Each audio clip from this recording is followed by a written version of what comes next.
What's up, everyone? We're live here from Redhook here at the Function House. Back for another edition. Tonight's special guests are RSAM. What's up, guys? Talk going, to me man? about How's it this going? name a little bit, RSAM. When we started, we didn't, like, I was Andrew Mason, that's like my name, he's Ricky Survive, and we went back and forth for so long. It's like, all right, what are we going to call each other? What are we going to call each other? We just started, like, it was more like Wait, a back. hold on. Wait. Ricky Survive? Yeah. Nice. Came from my favorite band back in the day. I kind of just put my own little twist on it. That was it. Alright. And, yeah, we just started doing more like a back-to-back thing when we started playing with each other, so we're like, oh, we're not going to do We official contemplated over a name for so long. Yeah, that's Like, it's not easy use our picking a name. initials. It's not easy to pick a name. I know that. That's probably the hardest part through this whole process. That it I mean, was. all these years, we just went by our full names because Yeah. it's that hard picking a name. You see a lot of people doing that nowadays. It's a lot more natural, you know. Yeah. Like DJ, whatever. Well, this is good. It's your initials, right? Yeah. So, We also we thought of like with our podcast and stuff. We're now calling it like rhythm, sound, and movement. So Andrew thought of that when he was at work one day. And I was like, oh, that's perfect. It's our initials. so rhythm, sound, and movement. Yeah. Okay, cool. So How- talk to me about your podcast a little bit. Yeah. What's going on with your podcast? So we really just started it. We're kind of trying to do like a bi-weekly. We only have one out right now. We got the next one in the works. It's more like a tribal tech house groove. Like underground, but like big room tech house. Put it that way. It's Where are you really guys just- publishing it? Right now, it's just on SoundCloud. Okay. Yeah, it's really just showcasing the music that we want to play, what we are listening to at this time, and just what really inspires us. Yeah, what gets us amped up? Like what we're listening to. Like our type of production. Like our first podcast, we have one collab we worked on with one of our buddies, and an original by us too. So it's like you get that like tribally tech house groovy feel to it. Okay. So how long have you guys been DJing? Not together, but just in general. How long have you guys been in the game? And how long you been DJing together? I'm I think sorry? it's good to Yeah, know I've that. been DJing probably for like 6 years now. Producing Okay. for like 2. Together, we've only been DJing. It'll be like 2 years in what, February? Right? Mm-hmm. Yeah, February. Okay, so 6 years. How about you? I started, I want to say like maybe 2010. One of my best friends, Jay, he was working with mobile companies doing like Sweet 16s and stuff like that, and he really got me involved in that. And he taught me in maybe like a week. He's like, buy this, you're gonna learn. I learned it, picked it up, and we were DJing together. And then as we got older, he's an MC in Jersey, so he's working every single weekend. I was only working during the week. Okay. So it didn't really work out, and I just started taking gigs on my own. And next thing you know, my birthday came around, and he was DJing. He was pretty Yeah, much a resident at Pasha, Pasha by that yeah. point. I've only played the basement. He It was playing the like, main rooms. Matthew Como, we played the main room with. That was our Yeah. first gig together. It was dope. It was fun. The room was slammed. It was really Yeah. a good time. He just Pasha's asked a to great play. room. Yeah, amazing. And I just asked him, like, oh, it's my birthday. Like, I want to play the main room. He's like, all right, come play back to me.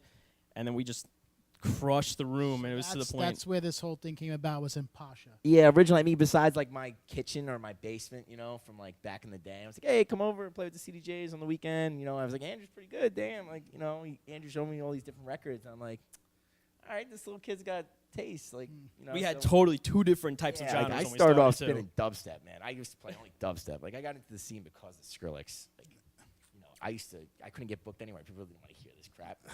Well, especially over here. Oh, I man, mean, forget about dubstep it. In the city, Yes. is not, it's He not gets huge. booked here, though. He was actually at Pasha Scouts. He yeah, killed it. I at remember Scouts. that. I'll never forget it. I was stuck on the 3rd floor for 2 hours. Yeah. Couldn't move. It I was had a nightmare. I had a press pass that night. I walked in with a camera, like I was a part of the press team. So tell me where you guys are from. We're from Monmouth County, like Central Jersey, Okay. right by not far from Belmar. Probably like 20 minutes from Belmar. Over the summer we playing like headliner. We play DJs. Totally different vibes down there than Yeah, out here. It's way, not really like way different. it's So what do you like more? Do you like more the Jersey scene or you like New York scene? It's different, Manhattan. man. Because like out there, like 2 o'clock, the liquor done. license is done. Like here is like the music we're playing in New York City. The vibe is Yeah, people wanna the hear that vibe is underground, different late because night. you don't get that energy, like that DJ's energy. You don't get anywhere. in Oh New please, York. people don't even know who's DJing at DJs. They Yeah. just want to hear, Yeah. Well, it's Yeah, more it's- commercial. It's more Yeah. commercial. I mean, we go More down mainstream. and when we do headliner, we're mostly on events where like we did Chus and Ceballos. We did Eric Murillo there. It was just kind of cool because they'll bring in the crowd that appreciates that music. Yeah. So we can go Right. out there and play what we want, and people are loving it. Well, they're And- also bringing in. I mean, you guys are a little bit younger than we are. No, not really. I mean, you're 45, right? I'm like 60 with this beard. No, well, they bring an older crowd, right. Yeah. people who like haven't stopped going out yet, who are like 45 years old. But they bring the people out that appreciate A the much the more music. mature group. Yeah. Yeah. We were supposed to play with Sonny James and Ryan Marciano at Avenue. We played with them a couple times before, but we were looking forward to that event. And We were gonna be with on the beach. hurricane, you know, it wound up being a beautiful day, and the hurricane just they called what was it, state of emergency. Yeah, well, the water was like halfway up the beach, Yeah, they so said we couldn't nobody, really. You know, so then yeah, we the couldn't good do people that. over at E-Rock, they put us on the Chus Ceballos Oscar G show, which was dope. Still a good turnout. Yeah. So you guys are rolling with E-Rock.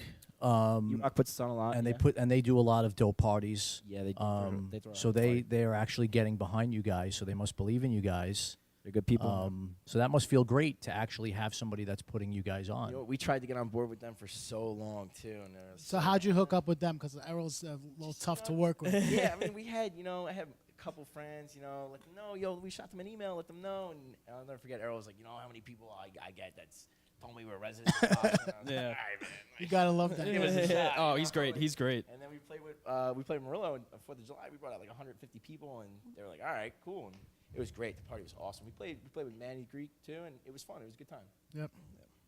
So who was some of your inspirations like coming up? Who was you inspired by? Made you guys want to start DJing? You can start. I mean, my all-time biggest inspiration is Mark Knight, hands down. Great the DJ. music he puts out is just so soulful, and it just to make you want to just get on the floor and just dance and not stop. I can't even explain how many parties I've been to when he's DJing, and I'm on that dance floor till 6 in the morning, if not later. And true. So he's definitely my number one. I mean, Sonny James and Ryan Marciano are great. They kill it. Proc and Fitch, good guys. Love them. Big fan of Proc and Fitch. Yeah, they're great. They're two of my favorites. Kreider, Tom Starr, and then Murillo, obviously, he's a big one. Love him. Chus and Ceballos are great. So how was it playing with Murillo? Like, did you? So you guys opened up for him? Yeah, we weren't direct support, but it was really fun because, you know, like we talked about earlier, like, that sound, you know, it's Murillo. Murillo's a god, man. He attracts, especially coming from the Pasha background. You know, trying to play Murillo Pasha never happened. He's always had that much more mature, you know, sound. Older group of people that really respect the music.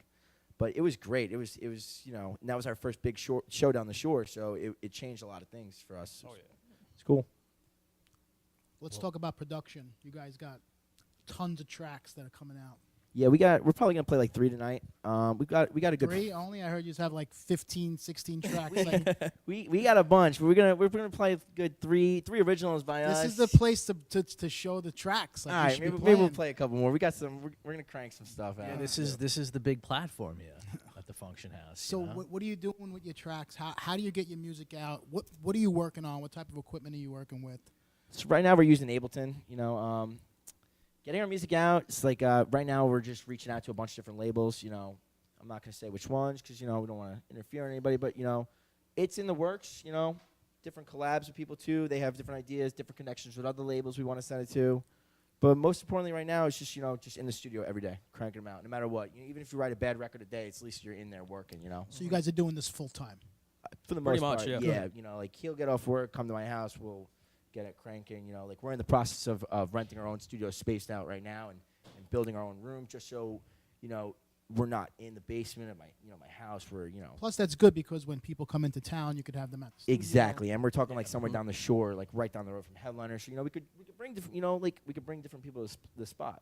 Yep. It's also like, you know, you're not in your basement, you're somewhere else. You got to go to work, and you have to leave there. I just can't go upstairs and lay in my bed. You know, I'm like, I don't feel like doing this. Yep. So what do you guys think, or what do you guys feel is the hardest thing about this game right now for you guys? I mean, being young, aspiring DJs, playing the scene, trying to get these gigs. What seems to be the pain points for you guys? Some of the pain points I would definitely say is like everyone's hungry right now. Everyone in our you know our lane, you know, like some of the people are really doing it right. They're putting that time in hard. You know, like So like what we really noticed is like, you know, we've been playing a lot of shows, but like we got to take a step back and really get in the studio more and focus on where we want to go with this. That's you know, like that's Yeah. kind of like where we went. This whole year, we really like showed people who we were in We a played a way. lot of we played a shows. lot of gigs. We got a lot of opportunities, and towards this end of the year and what we want to go into the new year, it's like, all right, we're gonna take a step back. People know who we are, but now we They really need to want learn to our show sound, them you know. with the productions, with the sounds, and really get some music out and show people, you know, that we can do this. It's probably a good strategy, right? Because you're gigging, people are seeing your face. You know, obviously made a lot of great connections. making too, the you connections. know. They're liking the way you guys play. And then once they hear one or two bangers that you guys can actually put out, then they're going to put the two together, and they're going to be like, oh, we heard those guys at this place. And then that's when it starts really happening. Yeah, right? exactly. And we don't want to like we don't want to risk like just throwing a track out there for free and you know, just getting like a couple hits on SoundCloud when it's just like we rather, you know, take the right course. Like I've learned from a lot of people in this industry, and like from what they've told me is, you know, take the time, finish your records, get them done right. Next part, send them out right, you know. Because you never know who's going to pick it up. You know, somebody might listen to this and be like, damn, this is dope, you know, and then no label's going to pick up anything you put out on SoundCloud for free. Yep. So Are you guys, so when you guys are doing your production work, are you doing everything full through, or are you guys having people master your tracks? mixing and mastering, we definitely got a couple other people, you know, we dabble with, you know, working on some of our stuff. Like, I've only been producing, like I said, for like 2-3 years, so I'm not perfect. I know how I want it to sound, but like we're definitely very involved with the mix down and the master. That's the most important part to me is, you know, getting a tight mix down. So who's the guy that's controlling the computer when you guys are in the studio? Me most of This the time. guy. Yeah, me most of the Definitely this time. guy. Andrew's definitely got some sick ideas. He's there all the time, but you know, that's, yeah. It's tough though. I mean, you know, It you, is, you yeah. talk a lot. You talk to a lot of producers, and there's actually a lot of people who were producing and then they lost contact with their technical partner, and then you don't see them putting out records anymore. Yeah. The I thing don't is, like, wanna name anybody, we but- can't, we like, you know. Shots fired, damn. Damn. Yeah, so, like, the thing is, like, we definitely, like, contemplate each other. We balance each other out good, you know? Like, we'll be playing, and Andrew will be playing a track, and I'm like, damn, what is this? Like, where'd you get this from? You know, like, we never pre-plan any of our sets, you know? Like, Everything's That's the freestyled. fun of it. Like, I don't know what he's going to play next. He doesn't know what I'm going to play, and we just vibe off it. So in the studio, it's different. So, like, when we sit down, he's like, yo, like, what about this idea? You know, like, and I'm like, okay, let's run with that. And then next thing you know, we got a whole different track in the works. It's cool. So who are some producers that you'd want to work with and do some tracks with? In the future, like, Yeah. How big are we talking? yeah. Well, how You big know, you talking? Strider, Mark Knight, Proc and Fitch, you know, True Ceballos, that we like that tribally underground tech house groove. You know, like when you get in a club and you just can't stop moving. Yeah, absolutely. You know, that's it. We definitely have, you know, some of those artists are definitely like the direction of where our music's going to in terms of like their labels. But you know, yeah, that's to give you an idea. That's good, man. So being a duo, when you guys go and play your gigs, I know that you said it's fluid, but like, how does that work? Because it's not always easy playing with a partner. No. You know, Which side? Sometimes to I wanna stand kill on, him. What You know, side? it's Yeah, like, you how like do- talking the honestly, mixer, man. Hey, don't play how that do track. you- I want to play that track. Yeah, yeah, how do you do that? You know, It's, you know, it took a lot of Time. lessons were learned the hard way, put it that way, till we finally were like, you know, which side am I gonna stand on? And then we figured out like, okay, our initials on the logo, I gotta be on this side, this, that, and then like when it comes to picking the music, like I said, we don't really ever plan anything. Andrew will, you know, I'll make a playlist of yeah, just like we'll just make a playlist for the show we're gonna play. I'll base it off the gig we're playing. I'll make a playlist of like maybe 100 and something tracks, give or take. He doesn't know what I'm putting in them. I will make it. I'll put our originals in, whatever it is. I'll put his playlist. I'm like, Rick, this is the music we're playing. We're just gonna vibe off each other, and that's it. We're not gonna plan it out. We're just gonna go with it. This is great. Like if you look at our USB stick, it's just like show names of everything. So we get an idea.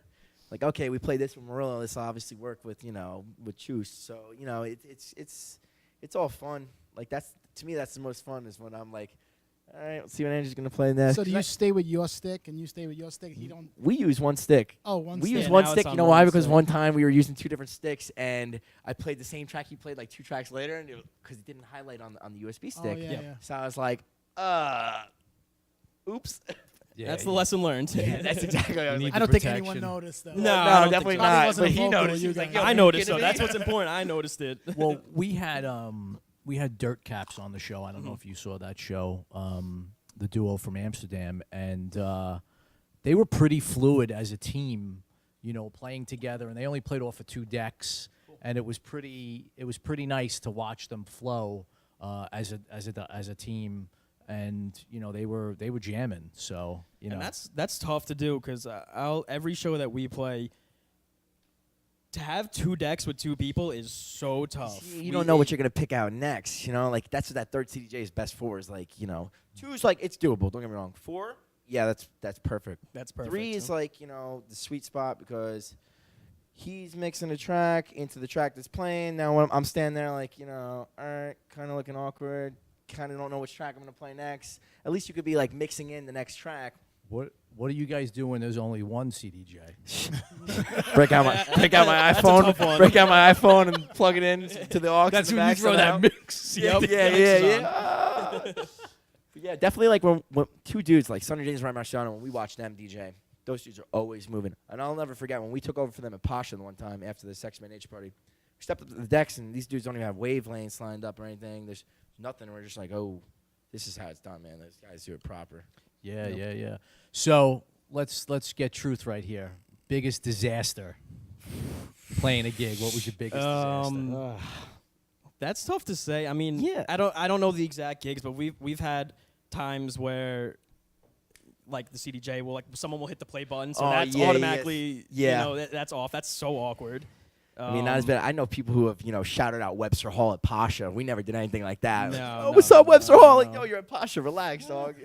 Probably the worst thing is maybe like one of us hitting the play button by Yeah, I got in accident. trouble. I got in trouble one just- time for pulling the horn too many times at Pasha. I don't know.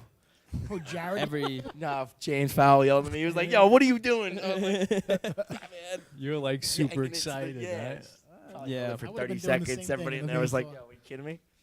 once you're in there and that horn's right there, you can't not pull mean, it. yeah, Like, yeah, we'd you don't be know l- if you're gonna be up there again. Like, We'd you be gotta take lying a- if we said we never had any, you know, like train wrecks. Like everybody messes up, man. That just Yeah. shows you we're not pre-planning anything, you know. Yep. But like as far as like monumental, like I don't know. Yeah, I don't think we've had you know, anything like, I'm too not trying to sound crazy, cocky yeah. or anything, but you know, everybody messes up here and there, but nothing like crazy. Yeah. So you don't plan your sets. No, never. So Like we you said, didn't we just- plan nothing for tonight. nothing. No, we just made a We, like, have a playlist and we're playlist, like I like, said. all right, this is the Yeah. vibe we're going with, and we're just gonna rock with it. We have 100-something songs plus Yeah. our originals, and that's Yeah. it. We're just gonna rock with it. All right, great. All right, Great. so we're gonna take a 2-minute break. We're Awesome. gonna get RSAM up on the decks. We're gonna rock out here at the Function House. Yeah, thank you guys so much. Appreciate Yeah, it. you got it. Awesome, man. Thank you.